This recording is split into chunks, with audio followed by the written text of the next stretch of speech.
Nos ha costado mucho trabajo como medios dar a comprender la magnitud del fraude, ¿no? Porque no es un caso donde solamente se haya usado un solo modus operandi o una sola forma para desviar el dinero, como la estafa maestra, por ejemplo, ¿no? Donde el modus operandi era de la dependencia a la universidad y la universidad lo dispersaba a muchas empresas, ¿no? Y se repetía en todos los casos. En este caso de Segalmex han sido una forma, yo creo que ubico yo al menos 5 formas de desviar el dinero, ¿no? ¿5 formas de desvíos? Así es, 5 formas distintas de desvíos.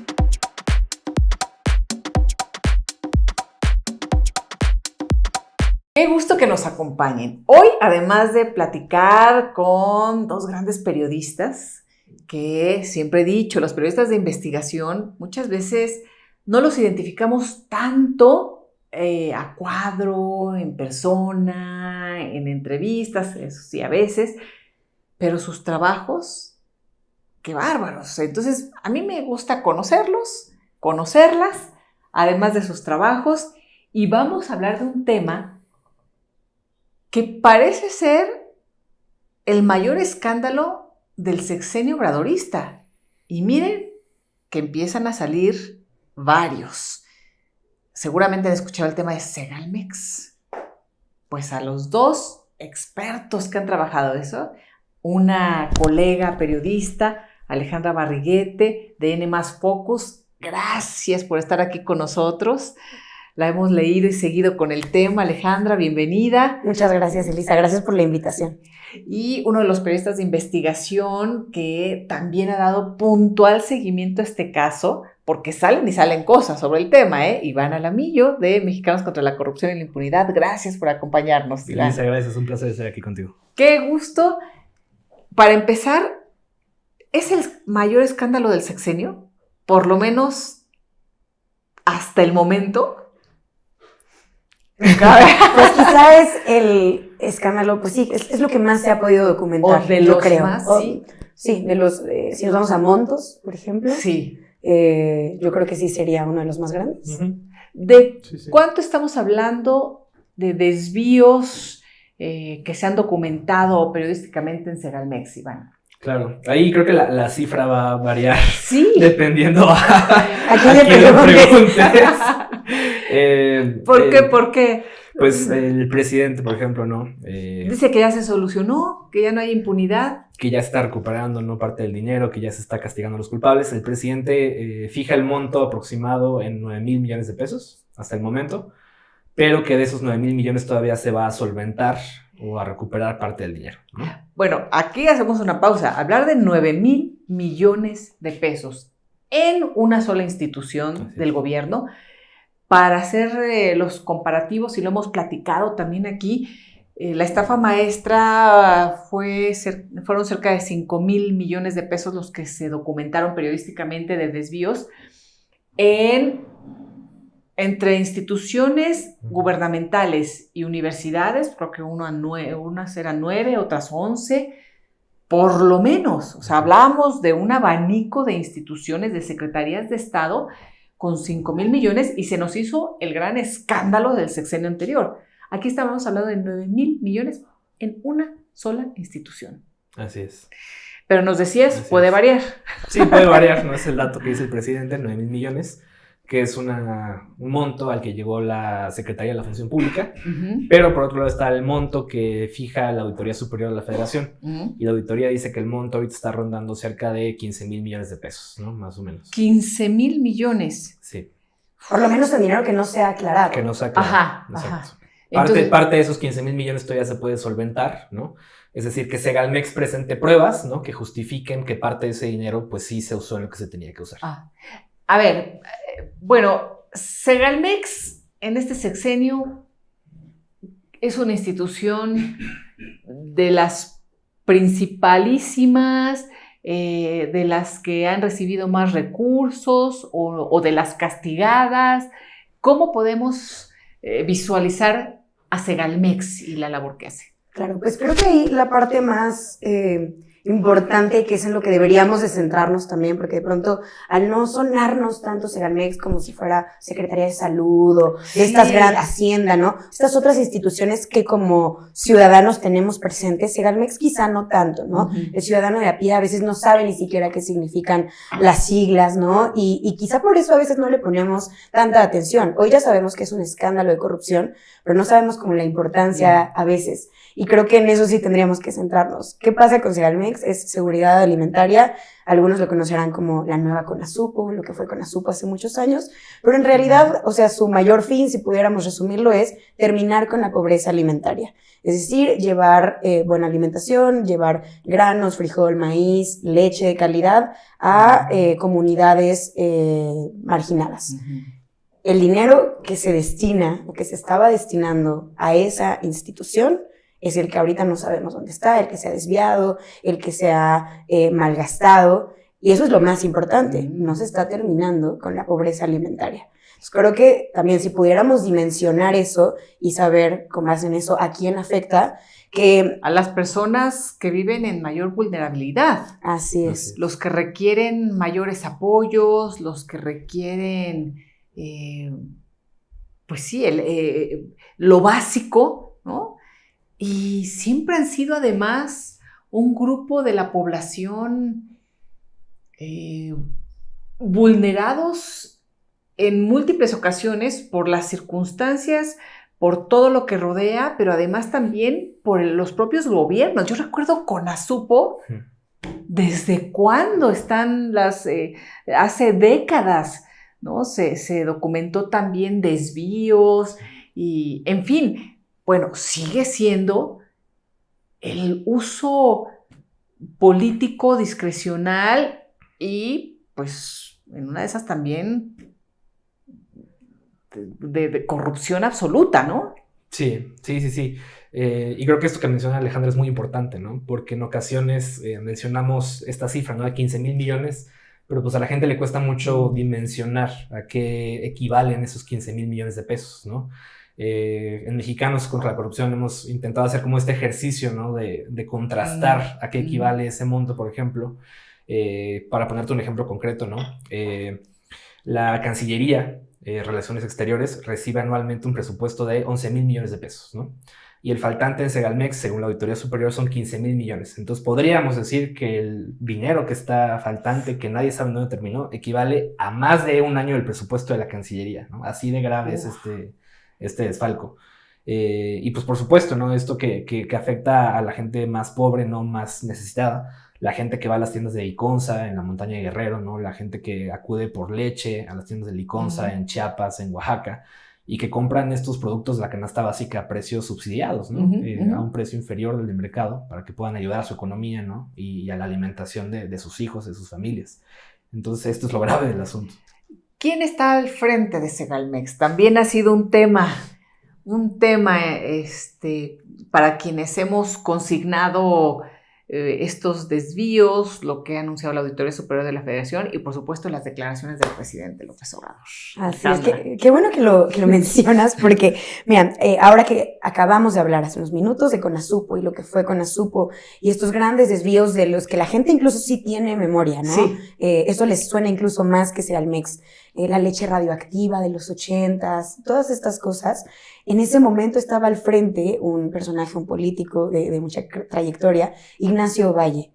Y cuando empieza el sexenio de Andrés Manuel López Obrador y del presidente Andrés Manuel López Obrador y crean esta nueva institución que es Segalmex, que conjunta a Liconza y Diconza y es una especie de nuevo esquema, ponen una vez más al frente a Ignacio Valle.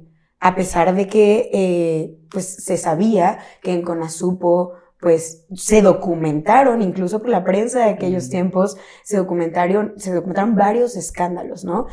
Basta con buscar, meterte a la hemeroteca de cualquier periódico grande, el Universal, el Reforma, y encontrar las notas que en ese entonces salían semana con semana de cómo se iban desentrañando pues esos esquemas de corrupción que habían pasado en aquella época con él al mando de Conasupo. Y lo vuelven a poner en el pues mismo puesto. Entonces, eso también ya digamos que empezamos mal, ¿no? empezamos mal y seguimos mal. O sea, ahora sí que fuimos mal, comenzamos una nueva etapa, o nueva o algo así, por lo menos eso decían que iba a suceder, con los mismos personajes o muchísimos de los personajes priistas de aquella época en donde estuvieron involucrados en escándalos mayúsculos. Ignacio Valle es uno de ellos, hay varios, pero el presidente López Obrador es muy convincente en sus mañaneras. Él dijo, fue engañado, ¿no? Fue engañado por priistas malos que trabajaban para él con este desvío, pero no va a haber impunidad. ¿Qué pasó ahí? ¿Qué pasó ahí, Iván? Claro. Pero, a ver, primero, ¿cómo lo viven ustedes como periodistas que dan seguimiento riguroso, que revisan documentos, que además van a campo también para verificar qué es lo que ha sucedido, que hay un rigor metodológico importante, y de pronto en las redes, ¿no? El presidente dice, mienten, ¿no? Los intereses neoliberales, conservadores, ¿de dónde? ¿De qué medios son? ¿No? Y después dice eso de Ovalle diciendo, él es un hombre honrado, pero fue engañado por sus subalternos y se va a hacer justicia y ya se está viendo el caso. Claro, sí, creo que, digo, aquí, como en otros ejemplos en este sexenio, el discurso anticorrupción del presidente cae por su propio peso, ¿no? Porque en este caso de Segalmex, los desvíos no solamente los hemos documentado nosotros, como periodistas de investigación, ha sido la propia función pública, que forma parte del gobierno federal, ha sido la Auditoría Superior, que es el máximo órgano fiscalizador del país, ¿no? Ha sido la propia Unidad de Inteligencia Financiera, cuando estaba Santiago Nieto. Es decir, su propio gobierno tiene constancia y ha investigado este propio desfalco, ¿no? O sea, Auditoría Superior de la Federación, bueno, que siempre documenta anualmente, ¿no? Y bueno, anual y bimestral, o no sé muy bien cómo. Son 3 informes anuales. Sí, ¿verdad? 3 informes anuales. Y son importantísimos. Así es. Referencia para el periodismo de investigación y poder seguir ahondando en los temas. Después la UIF, cuando estaba Santiago Nieto. Así es. O sea, Santiago lo sabe. Y Función Pública, cuando estaba actualmente. No, eso es de Irmeréndira. Irmeréndira Sandoval. Sí, eso que está en Irmeréndira. Ok. Y muchos periodistas más, muchos colegas. Sí, ¿no? Por supuesto. Creo que también esto es clave, ¿no?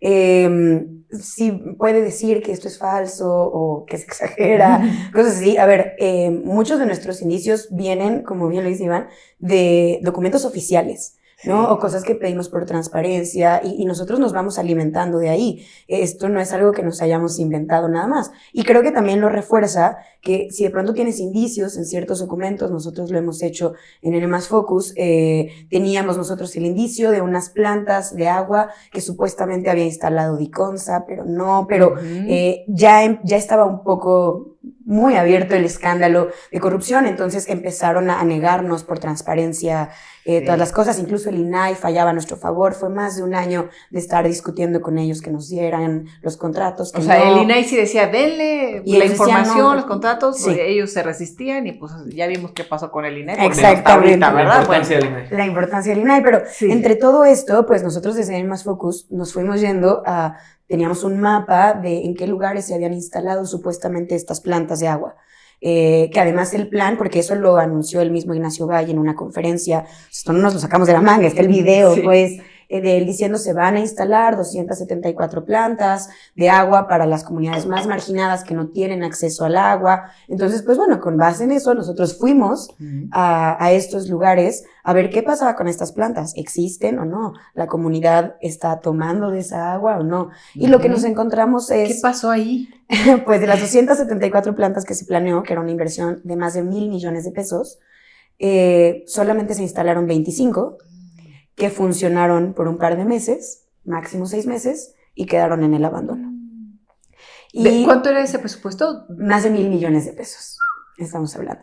Pero además, muy, muy curioso porque la empresa encargada de esto, dos empresas que en realidad son hermanas, comparten accionistas y tal, son las mismas empresas que ya se había publicado también, que vendieron azúcar inexistente, si lo podemos decir así, que bueno, ya ahorita Iván lo explicará mejor, pero es decir, es la misma gente. Entonces, creo también, regresándome a esto que decías del presidente, dice que engañaron a Ignacio Valle. Pues si lo engañaron en algún momento y se contrató estas plantas y ya había indicios, porque cuando nosotros lo publicamos ya había investigaciones. Pues lo porque engañaron vuelven a oye, contratar. desde Conasupo lo andan engañando, Exacto. ¿no? Lo engañan y lo engañan, ¿no? Claro, y el dinero, escándalo, claro, y el sabe, escándalo pero bueno. explotó casi, pues desde 2019 se empezó a hablar de los malos manejos.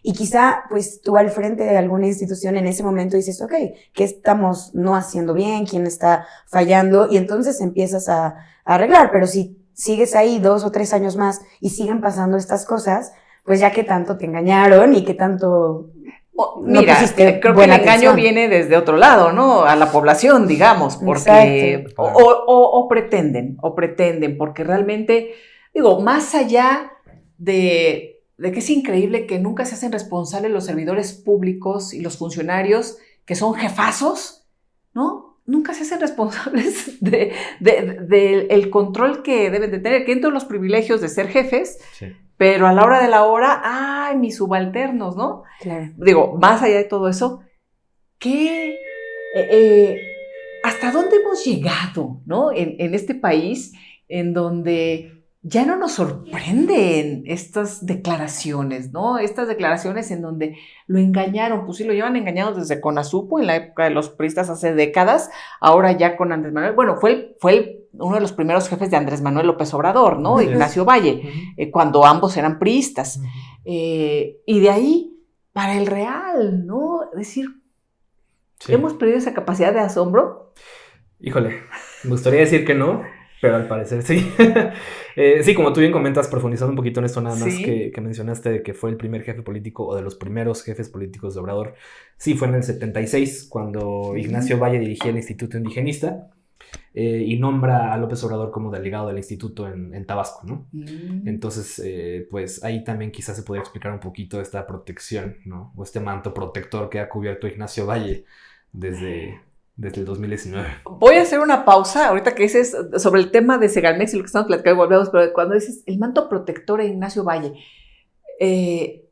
¿cuántos mantos protectores tiene Andrés Manuel? O sea, ¿qué cobijota tiene, no? Le alcanza para muchos. A ver, nada más para como un recuento de escándalos, digamos así, de personajes de su gobierno que están bajo el manto protector de López Obrador. Por ejemplo, yo he mencionado, no en su gobierno, pero ya lo hizo parte de su gobierno, porque su gobierno lo rescató de Estados Unidos, el general Salvador Cienfuegos. Intocable, y además también ha sido intocable en el caso Ayotzinapa, y rescatado y exonerado por el fiscal Gertz con el pacto y las negociaciones del gobierno de López Obrador con el gobierno de Trump. Cienfuegos, que sigue por ahí muy feliz. A ver, manto protector, ¿quiénes dirían? Bartlett.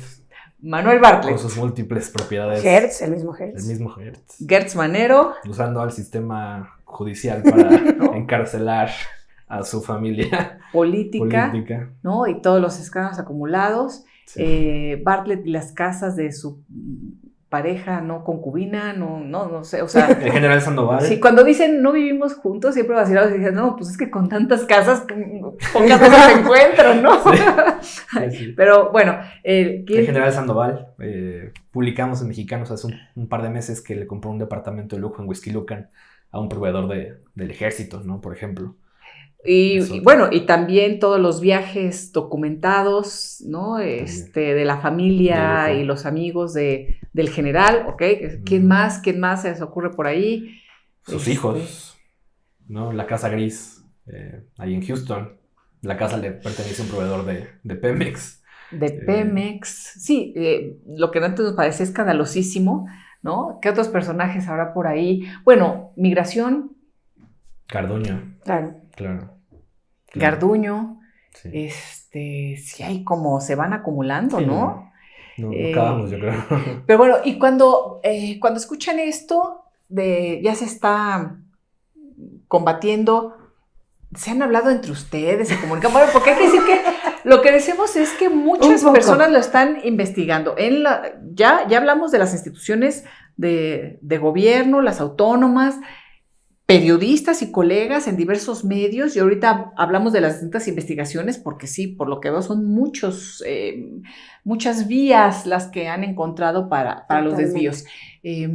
Pero se comunican, se hablan, se van a echar un cafecito, ríen, lloran, se enojan, llegan a sus casas, ¿qué hacen?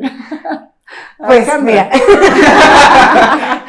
Por ejemplo. Sí, tenemos cierto nivel de comunicación, Iván y yo. Ajá. No, a ver, hay cosas que sí, hay algunas que ya creo que son risibles, ¿no? Esto de lo engañaron. Yo me acuerdo que justamente a veces cuando pasan estas cosas en la mañanera, estás viéndola, o sea, estás escuchando lo mismo que yo, ¿sabes?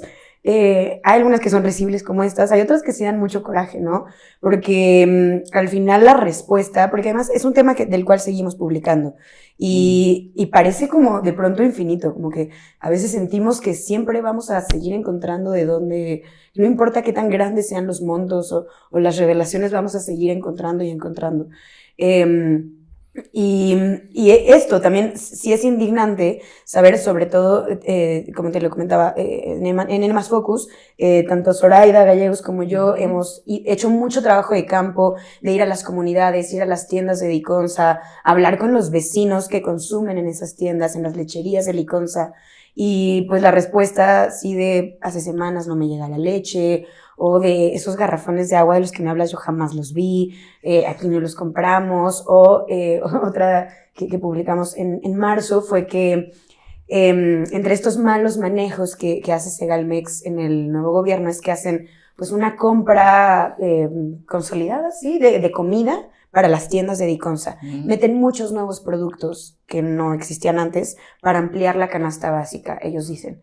Esto también declarado por Ignacio Valle en una conferencia. Porque además lo declaran como los grandes logros, igual que los priistas, cuando declaraban ya la gran construcción y tú, la gran construcción, a ver, le rascas y sale pus en la gran construcción. Claro, y pues aquí más o menos así, entonces vamos a las comunidades y de lo que nos enteramos y lo que dejamos además con documentos y tenemos entrevistas y todo, es decir, está 100% comprobado, es que entre las grandes cosas que compran unos paquetes de carne, pollo y cerdo empaquetados al alto vacío, así como las bolsitas de frijoles refritos, así. Estas no se venden, pero además requieren cierto nivel de refrigeración que en las comunidades no es posible, comunidades donde también hace mucho calor, no hay condiciones para que estas existan, entonces se les quedan, se echan a perder, porque además la caducidad no es muy larga, no es como una lata de atún que te dura años, estas duraban 2 meses, 3. Entonces, los almacenes, nosotros fuimos específicamente a uno en Tecali y Puebla, los almacenes terminan haciendo grandes zanjas y enterrando la comida. Sí. Y tenemos un acta donde aparte, porque esto se tiene que declarar, entonces hay un acta donde dice, se enterró tantas toneladas de comida, que equivale a 1,5 millones de pesos.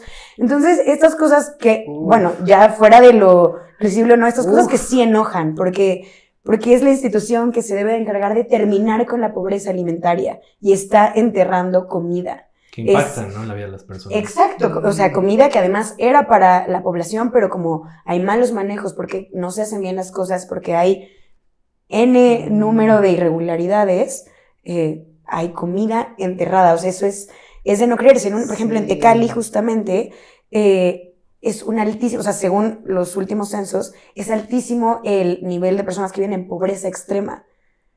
Y se está enterrando la comida, ¿no? Entonces, estas cosas ya son como... Sí, o sea, de no poder creerse, ¿no? Sí. Entonces, sí, pues sí son cosas que platicamos entre nosotros y que después salgan a decir, bueno, ya se está solucionando y hemos recuperado 900 millones. 900 millones, que es justo como dices, ni el 10% de lo que falta.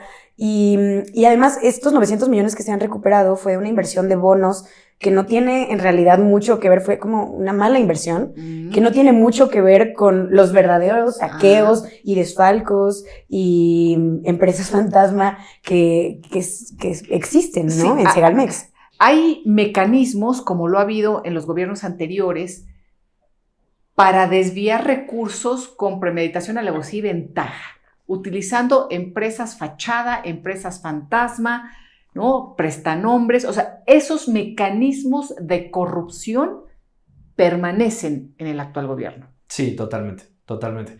Y lo que te comentaba yo en un principio antes de comenzar la entrevista es que nos ha costado mucho trabajo como medios dar a comprender la magnitud del fraude, ¿no? Porque no es un caso donde solamente se haya usado un solo modus operandi o una sola forma para desviar el dinero, como la estafa maestra, por ejemplo, ¿no? Donde el modus operandi era de la dependencia a la universidad y la universidad lo dispersaba a muchas empresas, ¿no? Y se repetía en todos los casos. En este caso de Segalmex han sido una forma, yo creo que ubico yo al menos 5 formas de desviar el dinero, ¿no? ¿5 formas de desvíos? Así es, 5 formas distintas de desvíos, ¿no? Por ejemplo. Una es la que comentaba Alejandra, ¿no? Lo voy a explicar muy ambiguamente, ¿no? Sí. Muy vagamente. Sí. René Gavira, que era el director de finanzas de Segalmex, brazo derecho de Ignacio Valle, él lo designó en ese cargo, el propio Ignacio Valle, decide invertir cerca de 1,000 millones de pesos del presupuesto de Segalmex en la bolsa, básicamente, ¿no? Al invertirlos, claramente, pues Segalmex, los funcionarios de Segalmex dejan de tener control sobre ese presupuesto, ¿no? Lo cual está prohibido por la ley, ¿no? Y este dinero que se invierte genera rendimientos y esos rendimientos están desaparecidos también. Se los queda. Se los queda. Bueno. Entonces, o sea, es ilegal invertir en la bolsa. Para empezar. Obviamente, ¿no? Sí, esto no se puede hacer, ¿no? O sea, por ley no se puede hacer. Sí. Y ese es un caso que publicó nuestro colega Cédric Raciel en Animal Político. Y él consiguió el documento en donde el propio Ignacio Valle, de su puño y letra, le da el permiso a René Gavira de invertir este dinero en la bolsa, ¿no? Entonces, ahí hay un caso en específico en donde Ignacio Valle no solamente tiene responsabilidad por omisión, sino por acción, ¿no? Él dio la orden directa de que se invirtiera. Y por este caso, él no está procesado. Nada, eso no se dice, no se sabe y se queda por ahí. Ese es uno de los temas. ¿Qué otros esquemas? Bueno, empresas fantasma. ¿También? Así es, Empresas Fantasma, que de hecho fue el primero que publicamos en conjunto, hace ya 2 años justamente. Sí, lo que hacían era contratar, en ese entonces nosotros documentamos 800 millones, aproximadamente 797, una cosa así, aproximadamente 800 millones de pesos en desvíos. Lo que hacía Segalmex o Diconsa, porque, ¿no? Es que contrataban X empresas que además simulaban competencia, que en realidad son una red que al final si le rascas se van conectando entre sí y el comisario de uno es el accionista de otra y sabes estos esquemas que, como dices, no son nada nuevo en realidad, que se siguen replicando. Y entonces una empresa vendía, ¿qué te digo? Costales para guardar el maíz, que se le tenía que llevar a los campesinos para que agarraran todo el maíz y entonces se conservara.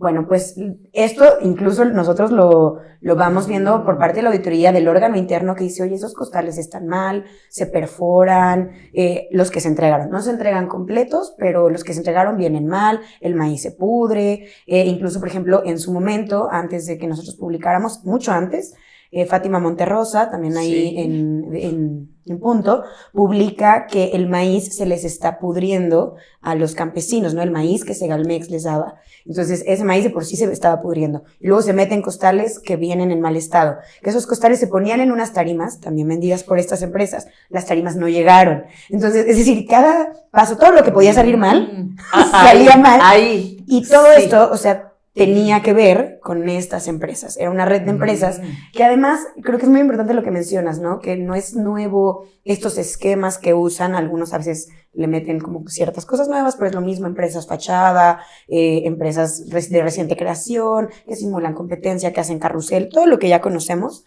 Entonces, al rascar un poco más, vemos que estas empresas ya han sido denunciadas por irregularidades desde otros órganos internos de control de otras instituciones. Una de ellas, por ejemplo, el ISSSTE. Porque en tiempos de pandemia, una empresa ahí medio patito vendió ventiladores que eran muy populares en la pandemia porque se necesitaban para los pacientes con COVID. Estos ventiladores estaban en mal estado y hubo pacientes que murieron por ello. Bueno, pues esta misma accionista hace otra empresa que le vende a Segalmex. Entonces, Y vuelve a quedar mal. Y vuelve a quedar mal, ¿no? Quizá no en la magnitud de ventiladores, pero vuelve a quedar mal. Entonces, ¿quién es? ¿Y quiénes son estas Exacto. personas que son los accionistas, los dueños Exacto. de empresas, que son los prestanombres que, por ¿no? supuesto. ¿Quiénes? Ahí fue ¿Quiénes algo... son? Eso es muy curioso porque, por ejemplo, esta chica, digo, esa parte la hacíamos juntos y cuando vamos al domicilio, vamos a su casa, vamos a casa de esta mujer, que en ese entonces era una mujer de 20 años, que ya había recibido supuestos contratos, bueno, no supuestos, sí había recibido contratos millonarios desde el ISSSTE, luego desde Diconsa, Segalmex, es decir, se supone que era una mujer ya, pues, con También, varios millones.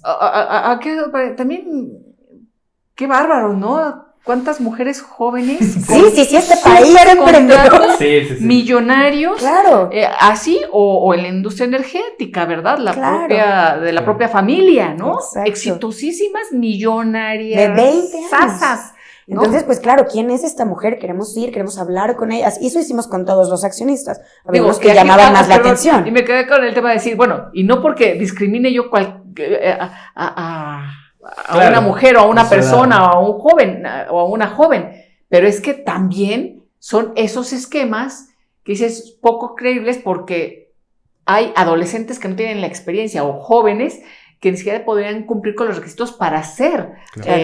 accionistas o tener esas inversiones o la experiencia que requieren para licitar y para Claro. competir en un mercado donde hay mucha gente compitiendo supuestamente. Claro, y además, parte de lo que platicábamos, pues esto, y esto es pues nuestra labor como periodistas, pues queremos conocer a esas personas, quiénes son estos accionistas, Sí. hablar con ellos, decirle, oye, a ver, tú le estás vendiendo esto, ¿por qué quedaste mal? ¿Qué está qué pasando? pasó? A ver. Pues llegamos a la casa, ella vivía, me acuerdo muy bien, en Nicolás Romero, en el Estado de México. Pues llegamos una casa muy sencilla, que no correspondía quizá con alguien que ha ganado millones y millones, que lleva aparte de 2 o 3 años ganando millones. Entonces tocábamos, no habría nadie, preguntando a los vecinos, ¿sabes? Oye, ¿conoces a esta chica, Valeria? Me acuerdo que se llama. ¿Conoces a esta chica, Valeria? Ah, sí, estuvo rentando un cuarto, ni siquiera la casa completa, estuvo rentando un cuarto aquí unos 2 o 3 meses y ya. Y yo, pero, ¿y cómo era? Platícame de ella, la veías, era una empresaria. Me veían con cara de, ¿qué te pasa? Era una chica de 20 años que rentaba un cuarto en una vecindad en Nicolás Romero. Por supuesto que no era una empresaria multimillonaria. Y, claro. Uf. ¿No? Que ese caso es un ejemplo, pero me acuerdo que hay otro donde tú también fuiste. La empresa de las tarimas, me parece que eran tarimas para que la humedad del suelo no pasara a los granos, ¿no? Y no se echaran a perder.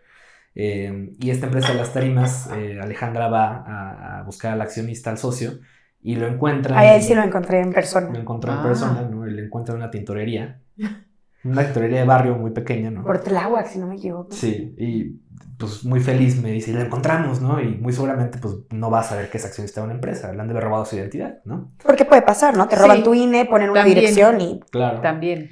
Pero nos dimos cuenta que ya se han ido sofisticando un poco estas redes de corrupción y de uso de prestanombres. O sea, ya saben que los los pueden cachar y que los pueden investigar, ¿no? Claro. ¿Y qué ha pasado? ¿Qué pasó en ese caso? Pues Alejandra llega y le dice, oye, pues tú eres accionista de tal empresa que ha ganado tantos millones. Ah, sí, soy yo.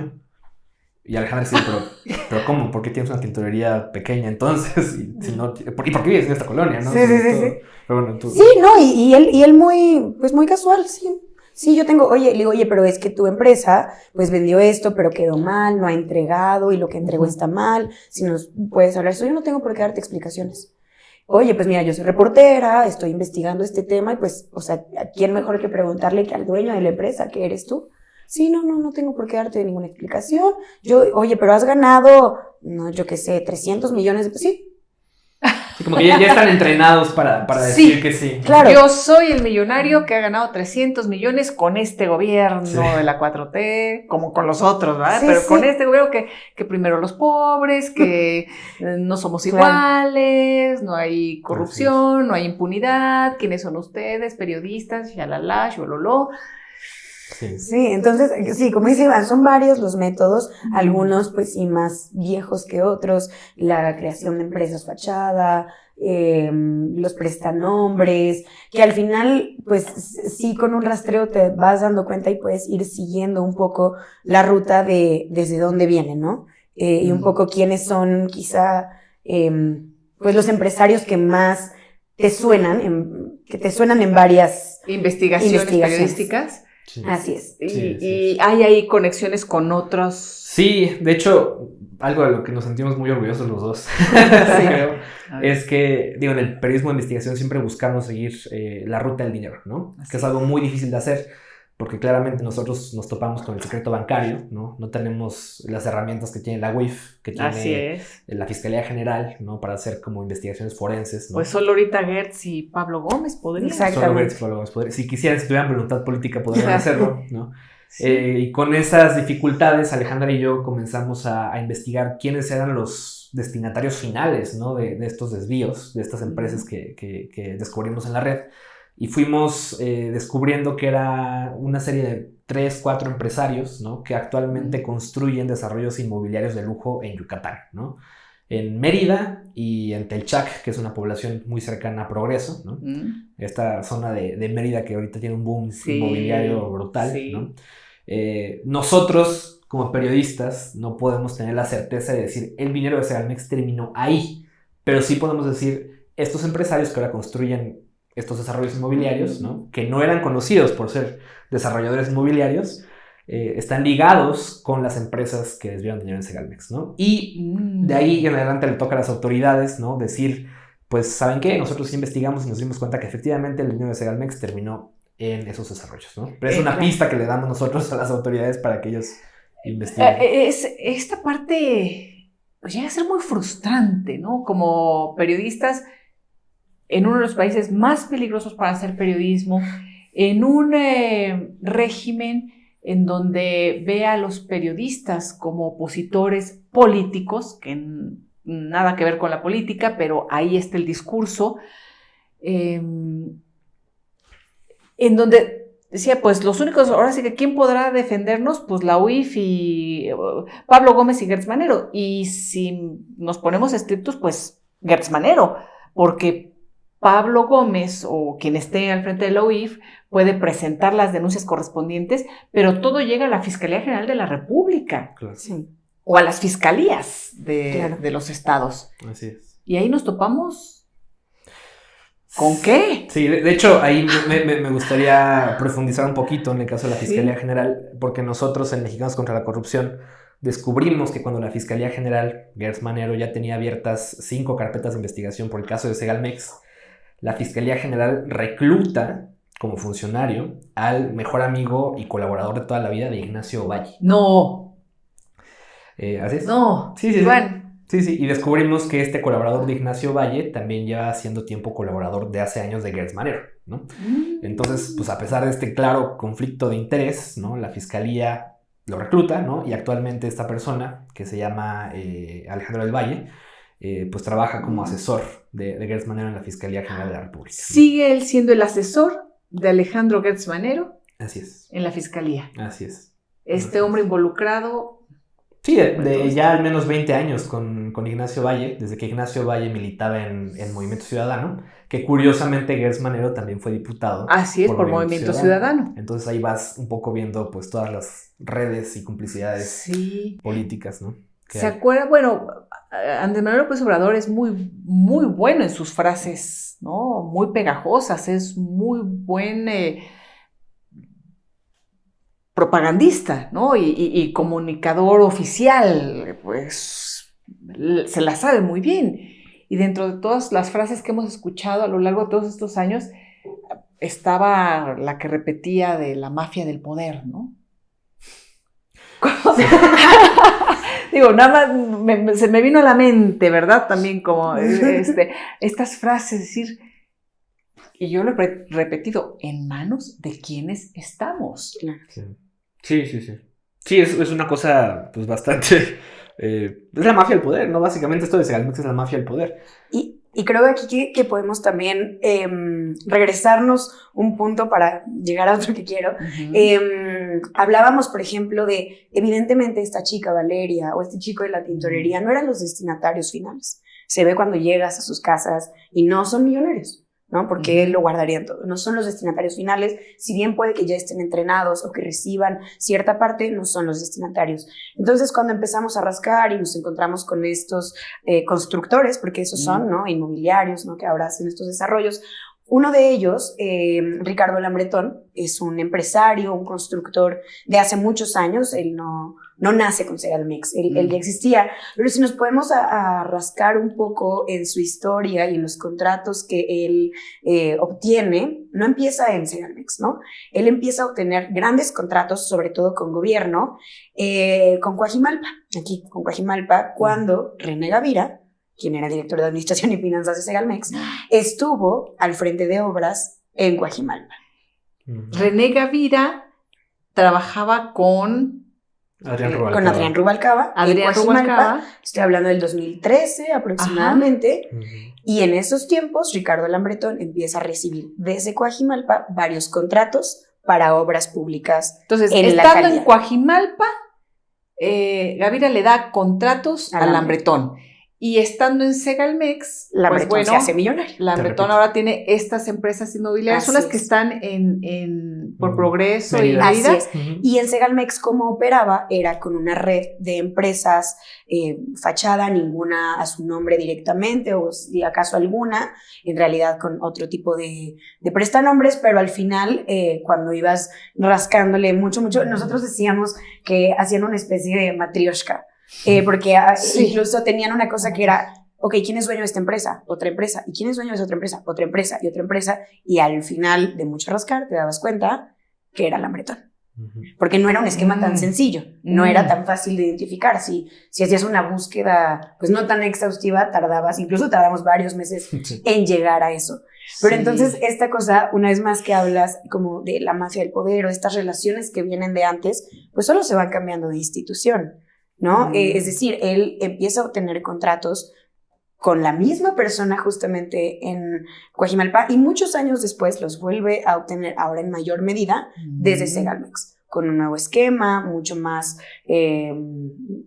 pues sí, elaborado, sofisticado quizá, pero es estas mismas personas. Y yéndonos un poco al punto de la fiscalía, creo también que si bien sale recientemente el presidente en la mañanera a anunciar todas las acciones que ha habido, pues sí, que ya está resuelto prácticamente y habla del número de denuncias, de personas procesadas, de carpetas, creo que sí, si bien ha habido ciertos avances, hay personas que hoy están detenidas o que están siendo procesadas, no sabemos dónde está el dinero, ¿no? Fuera de lo que los alcances periodísticos han llegado a alcanzar.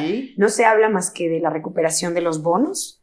Que sí, esa parte es mínima. Que es mínima y que no tiene nada que ver con todos esos esquemas de desvíos que se han documentado. Exactamente. Y además, que si nos ponemos a revisar quiénes son las personas detenidas de Segalmex, hay tantos y tantas, porque también hay varias mujeres, jefas de almacén o una jefa de tienda de la comunidad pequeñita en Tlaxcala, que en realidad ellos no eran los destinatarios de ese dinero. Es tristísimo. Eso es de las... Y claro, entonces aumenta el número y tú ves en la mañanera que detuvieron a 20 personas relacionadas con el tema y dices que bien, pero ¿quiénes eran esas personas?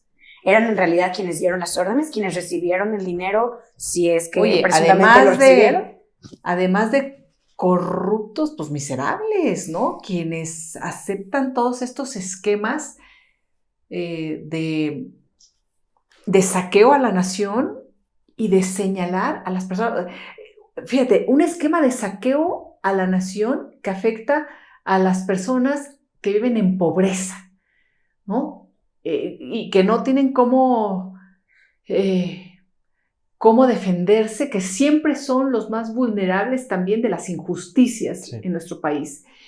Y por otro lado, para lavarse las manos mugrosas y asquerosas, acusan y encarcelan a las mujeres más vulnerables, ¿no? De esta cadena de corrupción, ¿no? Así es.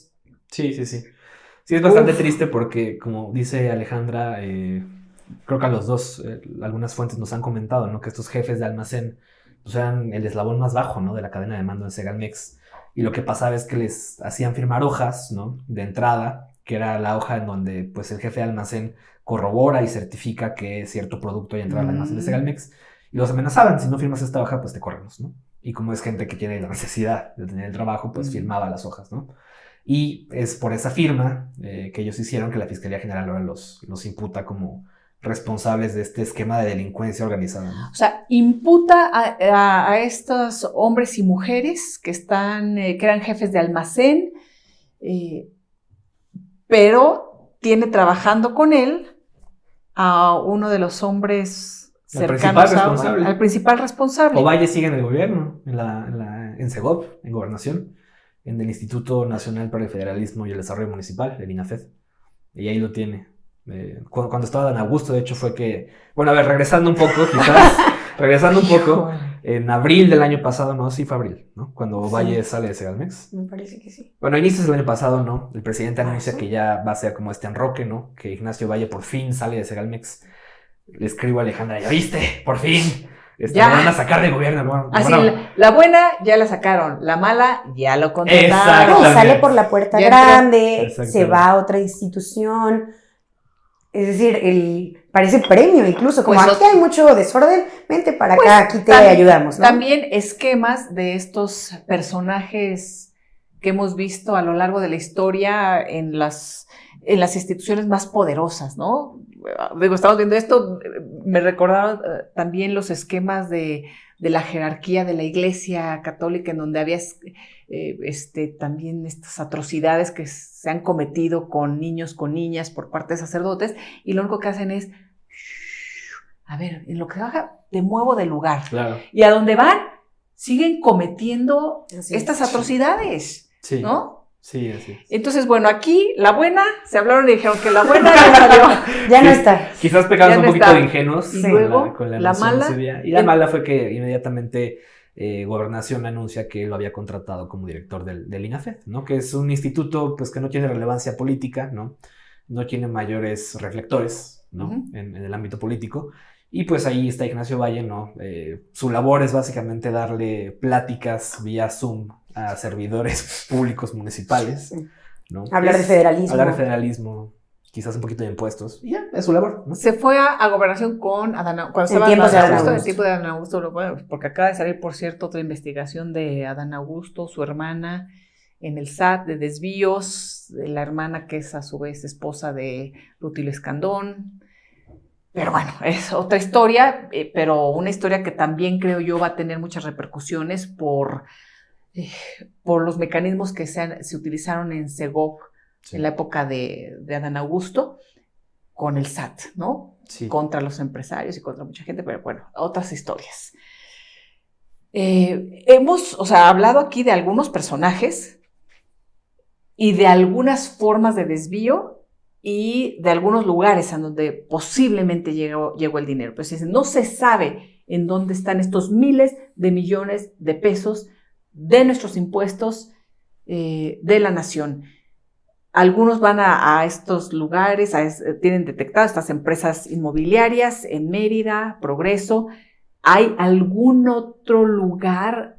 ¿Está detectado un destino final de estos recursos? Estamos hablando de muchos miles de millones. Nosotros en Mexicanos contra la Corrupción, y es bonito porque aquí complementamos el reportaje de Alejandra de los alimentos que terminaron en zanjas, ¿no? Enterrados y quemados algunos. Cuando el gobierno cuando Segalmex hace esta compra consolidada para comprar estos productos, ¿no? René Gavira, desde Finanzas, manda una circular a los proveedores de Diconsa, de Segalmex, y les pide que por favor el 3% de cada contrato que ellos ganen lo depositen a las cuentas de una empresa, ¿no? Una empresa particular, que nada tiene que ver con Segalmex. Una empresa que pues, claramente al investigarla resultó ser una empresa fachada, como todas, ¿no? La accionista, una mujer de Guadalajara, que cuando llegamos a visitarla nos dice, ya ni me digas a qué vienes, ¿no? Ya te ganó la fiscalía ya vino a entrevistarme, ¿no? Te ganó la fiscalía. Básicamente. Y logramos comprobar, ¿no? Con fuentes que nos tuvieron mucho valor, ¿no? Les agradezco mucho por eso, y la confianza de otorgarnos copias de los recibos de los depósitos que hacían los proveedores a las cuentas de la empresa fachada. Entonces, pues ahí está la prueba irrefutable, ¿no? De que estos moches o sobornos se depositaban en esta cuenta. Es algo que el propio director actual de Segalmex, Leonel Cota, ya ha reconocido, ¿no? Que estos sobornos sí se pagaron. Pero bueno, estos sobornos a la suma final son cerca de 80 millones de pesos, que no es ni el 0.5% del total, ¿no? Mira que hablar de esas cantidades. Así es. Y esta cuenta, a nombre de algún particular en concreto, ¿era esta persona? ¿O? Pues René Gavira era el que ordenó o le pidió a los proveedores, ¿no? ¿Y René Gavira en dónde está? Fugado. Fugado. Lo fugó. Sí, él sí está, sí hay órdenes Ajá. en su contra, no puede salir del país, tiene Sí. varias cosas, sí, es uno de los que han sido señalados. Él todavía no lo han detenido. Tiene ficha roja de Interpol. Tiene ficha roja de Interpol, sí, no puede moverse de la ciudad, en realidad. Una cosa que creo que complementa también es, preguntabas, ¿sabemos dónde está ese dinero? Sabemos dónde no está ese dinero. Porque, por ejemplo, parte de lo que nosotras también tratamos de documentar en N+ Focus, igual con Zoraida Gallegos, es que otro de los esquemas que hablamos y de los grandes faltantes fue en Liconza, porque se habla mucho de Liconza o Segalmex, o como a veces no sabemos muy bien qué hacía Segalmex, ¿no? Sí. Como, pues sí, como ciudadanos a veces es complicado.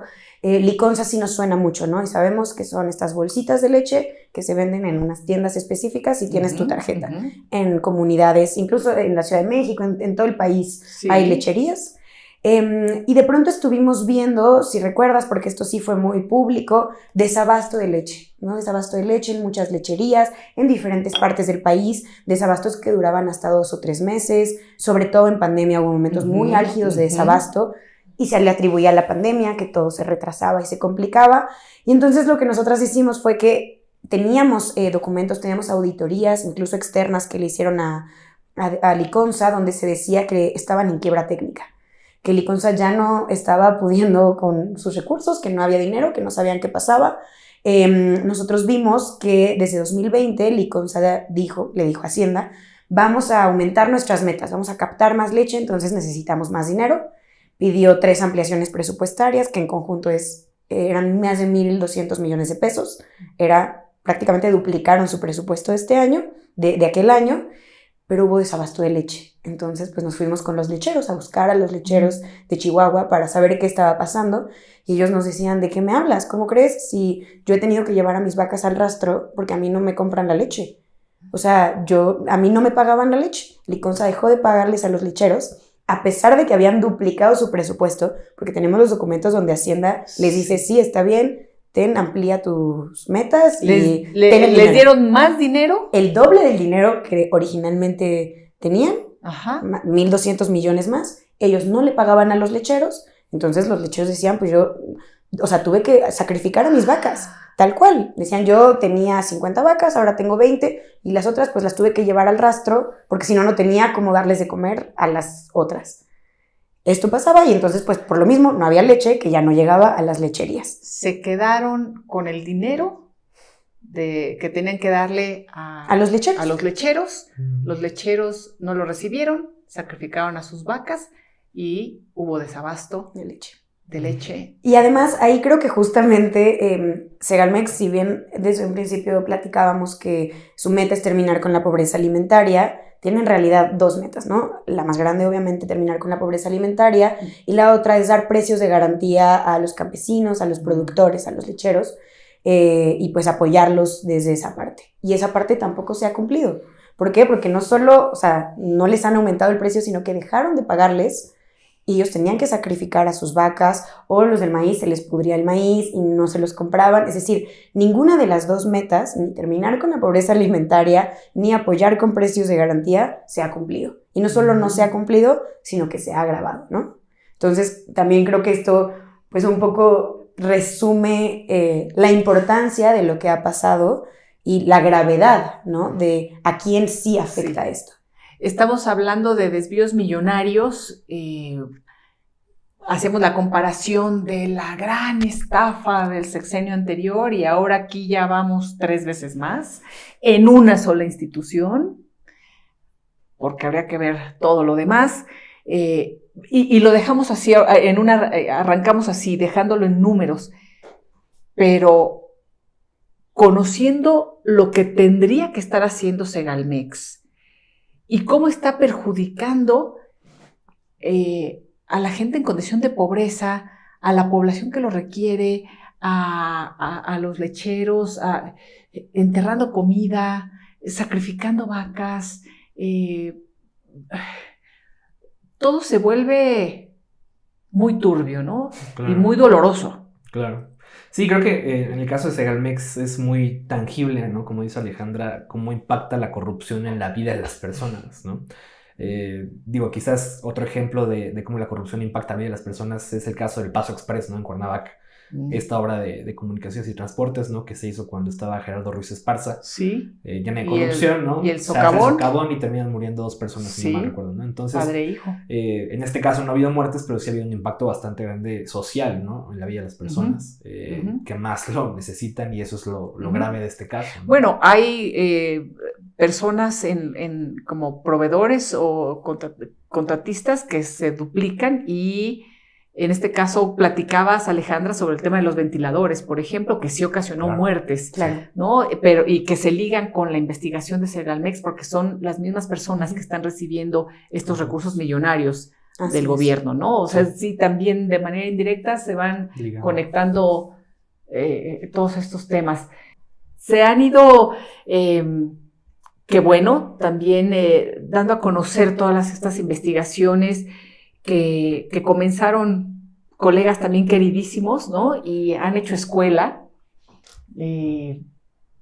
Y pues bueno, todas estas investigaciones que ahora tenemos sobre la mesa, me parece que hay que irlas retomando poco a poco, hay que ir hablando de ellas, porque son muchos datos, pero vamos desglosando para conocer exactamente la magnitud de los mecanismos que se han ocupado también en este sexenio, ¿no? Me parece que eso va a ser muy interesante al final, ver como el panorama global de todo esto, ¿no? Sí, es muy importante, y creo que algo que hemos comentado, bueno, yo con Alejandra y en la redacción de Mexicanos contra la Corrupción, es que pues el gobierno nos debería ver un poquito como aliados, ¿no? Porque en realidad nosotros podríamos coadyuvar con ellos, ¿no? Para descubrir casos de corrupción en un mundo ideal. Pero si están metidos, ¿no?, ellos en la corrupción. Claro, si el discurso anticorrupción fuera pues genuino, ¿no? Si te señalo a ti horrorosos de lo que realmente, ¿no?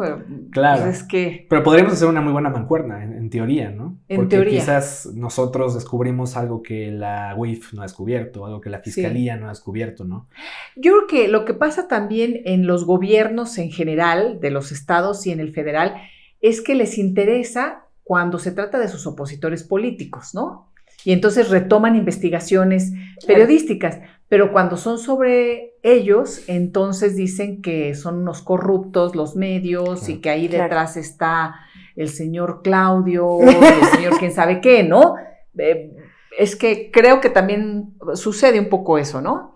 Sí, por supuesto, las que los benefician políticamente, en esa sí estás Las haciendo retoman. bien tu labor, y aunque sea el mismo periodista el que hace una que no te parece, entonces ya eres pésimo periodista. Entonces, digo, eso ya es... Pues, Todos los partidos, ¿no? Exacto. Todos los partidos. De todos los partidos y en todos los gobiernos, Todos creo que los es así. Entonces, los únicos resquicios que nos quedan como ciudadanos y ciudadanas es que la fiscalía opositora, que el gobernador opositor, pues a lo mejor haga algo en contra de los corruptazos que están enfrente, ¿no? Y así, o sea, son como los Spider-Man, ¿no? ¿Te acuerdas de ese meme? El multiverso, sí. El multiverso así de corruptos, ¿no? Al final del día. Claro. Sí. Bueno, y creo que también lo que nos queda, y es lo que decía Javier Valdés, ¿no? Que al buen periodismo le hace falta sociedad que lo acompañe. Sí. Entonces, también de lo que publicamos nosotros, y no solo del tema de Segalmex, de muchos temas, que la sociedad se apropie de esos temas, se indigne por esos temas y pueda tomar acciones a raíz de lo que publicamos. Creo que también es muy importante eso. ¿Y qué tanto conoce la sociedad, por ejemplo, de esto? Lo digo porque también he comentado que los medios de comunicación no son los periodistas. O sea, tenemos funciones muy distintas e intereses también diferentes. Y entonces a los propios periodistas nos toca también abrir brecha dentro de nuestro propio medio, ¿no? Y tenemos estas discusiones editoriales con los jefes, con los dueños, porque la dinámica de un medio es diferente a la de un periodista. Y nosotros tenemos que seguir, pues, luchando, haciendo y ejerciendo el periodismo desde donde estemos, ¿no? Claro. Sí, creo que igual haría falta un ejercicio de autocrítica de los medios, ¿no? Para saber cómo socializar estos temas que pueden ser tan complejos, ¿no? Uh-huh. O sea, cómo le hacemos llegar el tema Segalmex a la gente de una forma que no sea tan técnica, ¿no? Que no sea tan apabullante con tantísimos datos y que la gente lo pueda comprender rápidamente, ¿no? Sí, lo platicábamos muy, muy al principio que empezamos a trabajar este tema, que incluso recuerdo alguna junta donde estábamos con más personas y decían, es que Segalmex, ¿qué? O sea, hasta suena fea la palabra, ¿eso qué? ¿No? Como, pues es que, ¿cómo le dices? Entonces eso sí es como todo un reto, sobre todo en temas que no son tan obvios, como te lo decía, como si fuera el IMSS no dio medicinas. Ya, ahí es rápido, entiendes y es... lo aprendes. En este caso no tanto, entonces creo que sí ha sido todo un reto y pues en eso vamos y seguimos, ¿no? En darle a conocer a la gente que si no le llegó la leche fue porque hubo todo un esquema que se robó, qué tal, y además los lecheros sacrificaron a sus vacas, entonces quizá acercando, o sea, pues a la gente le importan las historias, también las historias de corrupción, pero esas siempre también se pueden contar a través de personas, ¿no? A través de los afectados, a través de quien no le llegó la leche, de la señora que te dice, pues sí, le tuve que dar agua a mi hija, estas cosas quizá te hacen empatizar un poco más y con más en eso, interesarte o saber al menos que hay un problema. Entonces, pues ese es el reto siempre, ¿no? Como acercarle historias de corrupción que pueden sonar duras y de papeles y esto pues a la gente de a pie como nosotros, ¿no? Creo que es eso. Y hemos hablado, por ejemplo, para ir como también resumiendo un poco el tema y la magnitud de lo que representa, me platicaron ahorita del agua, ¿no? De que todo esto que se desvió, que no se construyó y que afectó. La comida enterrada, todas las tarimas, las bolsas que estaban mal. ¿Qué fue? El azúcar. Bueno, eso no me han platicado. Hablamos de la leche y de las vacas y estos desvíos. El azúcar, ¿qué pasó con el azúcar? El azúcar, te lo resumo rapidísimo, ¿no? Otra empresa, Fantasma, como de costumbre, en pandemia, Diconsa, que es la que se encarga de comprar productos de la canasta básica, realiza una compra de emergencia, ¿no? Porque se da cuenta de que la pandemia pues ya está encima y las tiendas de Diconsa se tienen que surtir, ¿no? De productos de la canasta básica y uno de esos productos es el azúcar, obviamente. Y hace un pedido de 7,500 toneladas de azúcar para surtir en sus miles de almacenes en el país, bueno, cientos de almacenes en el país. Y esta empresa termina entregando nada más 3,000 toneladas de las 7,000, ¿no? Y pues el resto no lo entrega y Diconsa le paga la totalidad del contrato a la empresa a pesar de que no había entregado el azúcar, ¿no? Investigamos a la empresa, accionistas que no sabían que eran accionistas, gente humilde que no sabía que era millonaria, que era contratista, lo de siempre, ¿no? Y por este caso, pues hasta la fecha, pues mucho chivo expiatorio, ¿no? Jefe de almacén, mandos medios, mandos bajos que están vinculados al proceso. Sí. Ignacio Valle y René Gavira y Manuel Lozano, que era el director de comercialización de Segalmex, pues libres. Y dato curioso, esta compra que hace Diconsa sobre el azúcar, que aparte la hacen 15 días, una cosa así rarísima, y no pasa ni un mes, porque la hacen en abril, y para mayo ya le paga a esta misma empresa, en conjunto con otra que te digo que son como hermanitas, son de la misma gente, por las plantas de agua. O sea, la misma empresa metida en dos fraudes distintos. Millonarios. Era las plantas de agua, como te lo mencionaba hace rato, más de 1,000 millones de pesos, exactamente. Se construyeron 25, que sirvieron 6 meses, están abandonadas. Y además, y te digo que esto lo anunció como muy platillo, obviamente, Ignacio Valle, antes de que se construyeran, diciendo que iban a llevar agua, que tanto necesita la gente, porque la gente solo toma refrescos en las comunidades, según su dicho. Sí, porque además siempre la moralina, ¿no? Y la claro, o sea, claro, siempre claro. Sí, porque ellos son bien buenos. Somos, ¿no? exacto. Aquí Entonces vamos a llegar a salvar a la gente. Son muy buenos. Exacto, con nuestra agua. Y entonces, cuando fuimos a los lugares donde se tenían que construir las plantas, las que sí se construyeron y demás, hablábamos con la gente y le decíamos, bueno, ¿y usted compra agua en la tienda de Diconsa? No, pues nunca, no. Ah, ok. ¿Cómo se surte usted de agua? ¿Cómo? Aquí lleva años pasando la camionetita que vende garrafón.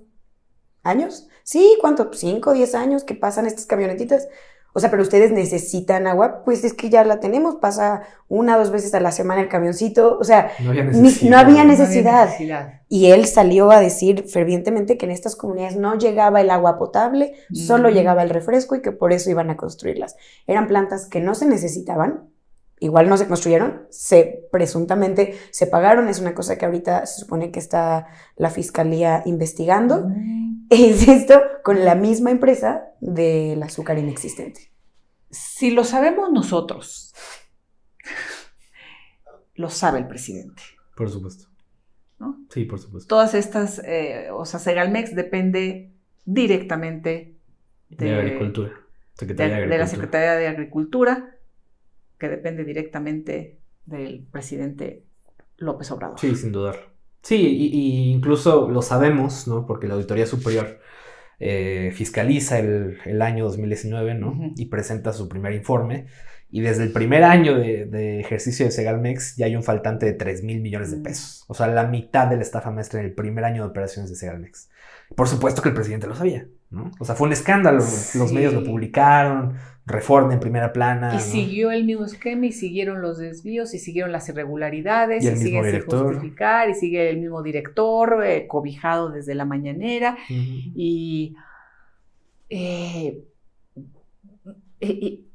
Y bueno, sabemos que llega el dinero a algunos lugares, otros no tenemos ni idea de los miles de millones. ¿Y qué cosa, no? Entonces se sigue diciendo, pero no somos iguales, ¿no? Sí. Y la gente sigue diciendo, pero él no se roba dinero, porque es sencillo, ¿no? Sí. Aquí hay... Digo, más allá de decir, lo único que digo es, ¿en dónde está ese dinero? Claro. ¿No?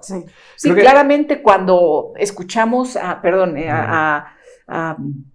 personajes que salen en los medios de comunicación, de analistas que son de la 4T, ¿no?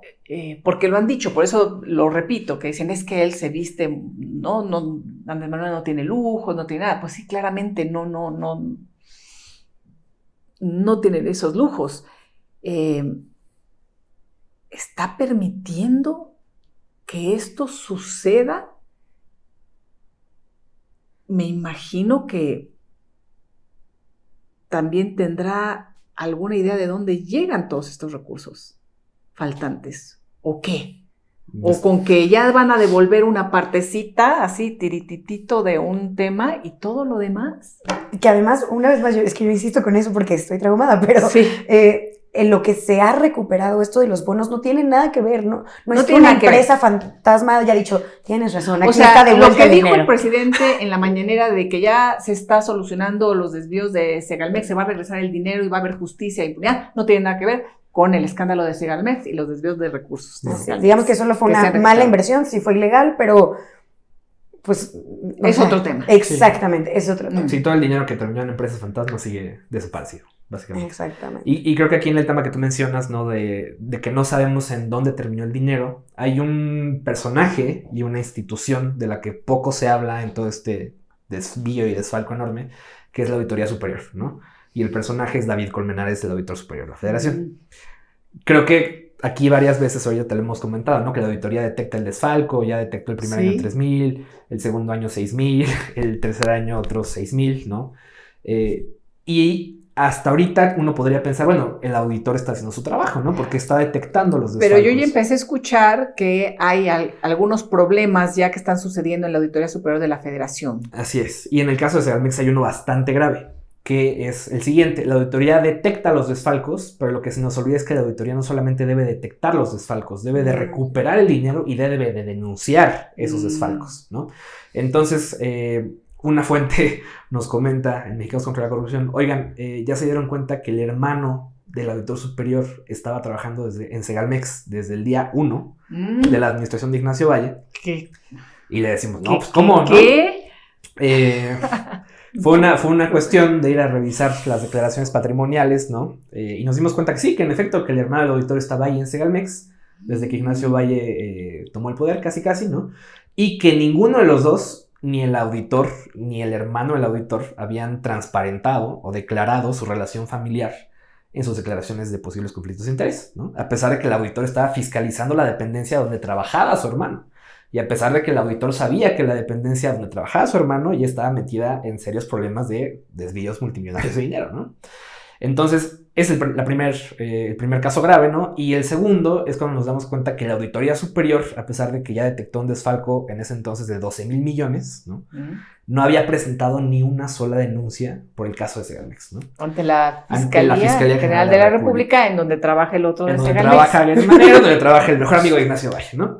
Entonces, te puedes ir dando cuenta, ¿no? Como de este manto protector, sí, es un y manto esta red de complicidades. Y esta red de complicidades que sea, siempre se da, ¿no? O sea, el compadre que está en esta institución, que me cubre la espalda, ¿no? Y entonces, pues, aquí es algo importante que señalar, ¿no? La auditoría ha sido omisa en presentar las denuncias a tiempo, ¿no? Y el auditor fue completamente omiso al no declarar que su hermano trabajaba en esa institución. Y que había un evidente conflicto de interés ahí. Exactamente. Pues ahora sí que me quedo así. Mira que hemos visto cosas a lo largo de todos estos años, investigaciones, pero pues ojalá podamos dar seguimiento a casos Segalmex y a muchos otros casos e investigaciones que están realizando desde N+, desde Mexicanos contra la Corrupción y desde otros espacios, nuestros colegas periodistas de investigación. Y al final de este sexenio, pues a lo mejor hacemos una gran mesa redonda, sí, como para conocer así de manera global el análisis del sexenio, ¿no? Sí, qué increíble idea, sobre todo por esto que decía hace rato Iván también, cómo las investigaciones se van complementando, sin planearlo incluso, ¿no? Sí. Y entonces de pronto en Focus sacamos algo que Mexicanos complementa, por ejemplo, nos pasó también cuando sacamos lo del agua, de estas plantas potabilizadoras y el escándalo, al día siguiente Georgina en El País saca los garrafones que se compraron para esas plantas de agua, que fue otro gran fraude, porque claro, encontraban cómo robar en cada paso, ¿no?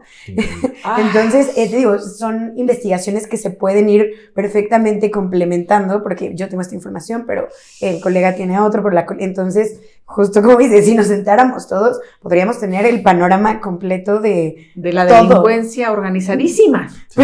Sí. ¿No? Digo, es que se la saben muy bien. Sí. Y van robando cada uno de los pasos, no dan pasos sin guarache y no dejan nada. Así es. Van secando todo, sí. ¿no? Sí, tal cual. Sí. Y tan es así que la Fiscalía actualmente le investiga a través de la FEMDO, que es la Fiscalía Especializada en Materia de Delincuencia Organizada. No lo investiga a través de la FEMC, que es la Fiscalía Especializada en Materia de Combate a la Corrupción, que es la que debería estar investigando este caso. O sea, el caso ya es tan grave y hay tantas personas, funcionarios, empresarios involucrados que ya es delincuencia organizada y bajo esa óptica se está investigando, ¿no? También es importante mencionarlo. Así es. Iván, Alejandra, qué gusto. No, pues convocadísimos, ¿no? Vamos pensando qué hacer, qué seguir platicando de investigaciones, de periodismo y de lo que nos está sucediendo. Mantengámonos en contacto y muchísimas gracias. Qué gusto. Muchas gracias. No, a ti, Alisa, por la invitación. Gracias por acompañarnos.